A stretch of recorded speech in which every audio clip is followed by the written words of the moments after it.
Hi Charlie, welcome to my 27th video poll analysis where I break down and analyze the LinkedIn poll that I posted last week and that closed this morning.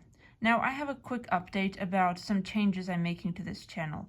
I've been told by some of my loyal subscribers and a few of my followers that they would appreciate a little more context behind the polls.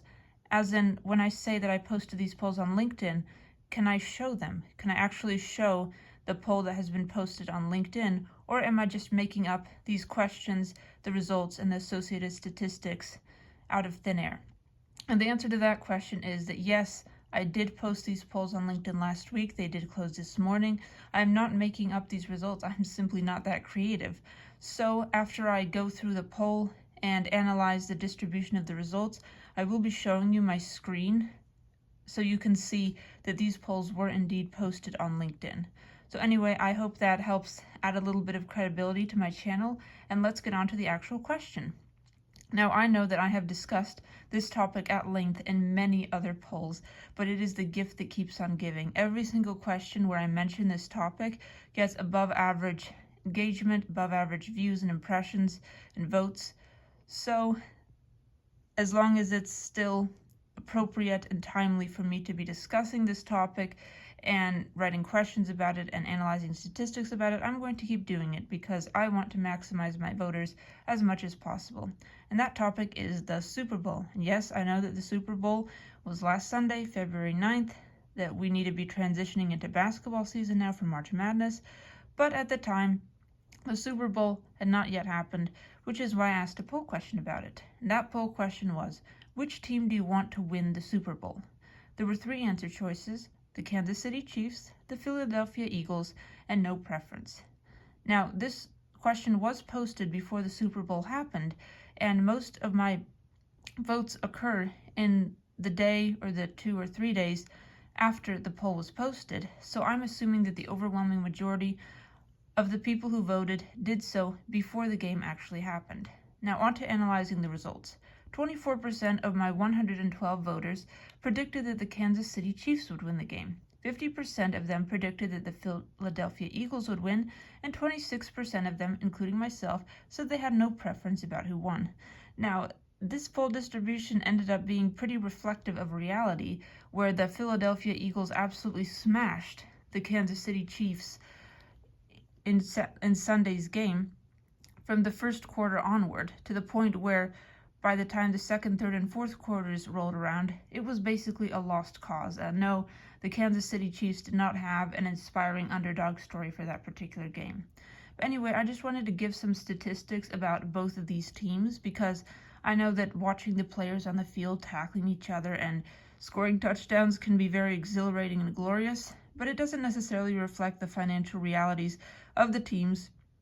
And even losing NFL teams are still have very wealthy owners, still have teams that are worth billions of dollars. And I just wanted to kind of give some grounding for this seemingly extraterrestrial event that elicits so much emotion from fans and non-fans alike. So let's start with the Kansas City Chiefs.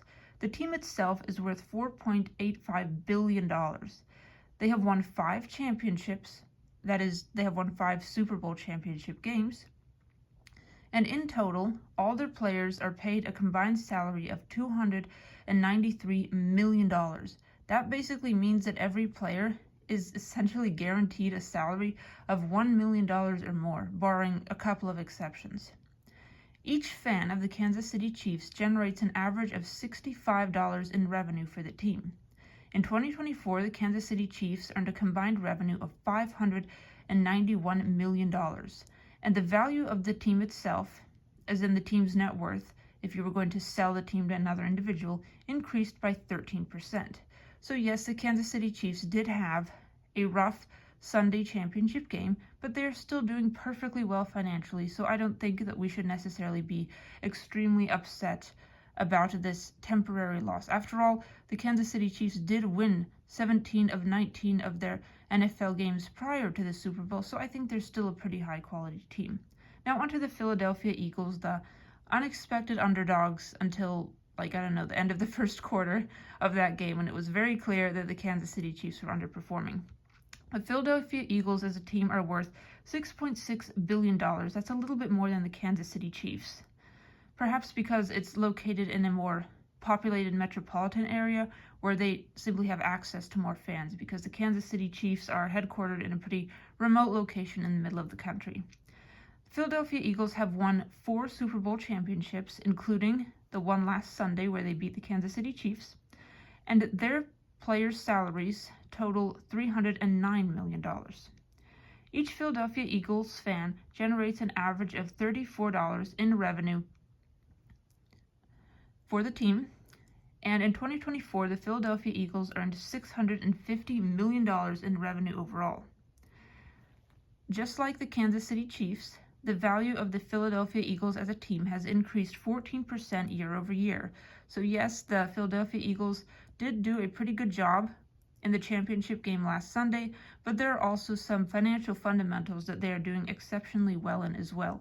Even though they've won fewer championship games overall, their team does have a significantly higher net worth, and their value is increasing at a slightly higher rate than the Kansas City Chiefs. So overall, I think both of these teams are pretty well positioned financially, and that no matter how devastated you are that one or the other team lost, rest assured they're going to be around for a very, very long time, despite whatever losses they endure. They have pretty good management teams that will ensure that the teams remain profitable, that they retain their loyal fan base, that their fan base remains emotionally invested in the outcome of these games. Personally, I never understood the whole fanaticism of sports fandom, but I completely comprehend that there are millions of Americans out there who are very devoted to their sports team, and I don't want to be disrespectful of that passion.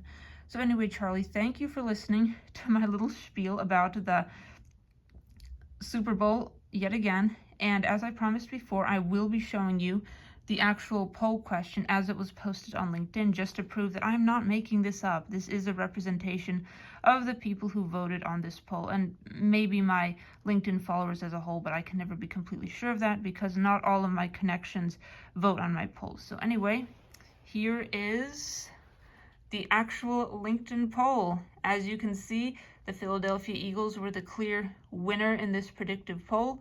That proved to be accurate, surprisingly. So anyway, Charlie, thank you so much for listening to my little spiel about the Super Bowl. For someone who is not a football fan, I sure post a lot of questions about it. But anyway, thank you for listening, Charlie, and stay tuned for my 28th poll analysis tomorrow with, of course, proof from my computer screen that I did not make any of these polls up. They were legitimately posted. Anyway, Charlie, thank you for listening and have a wonderful day.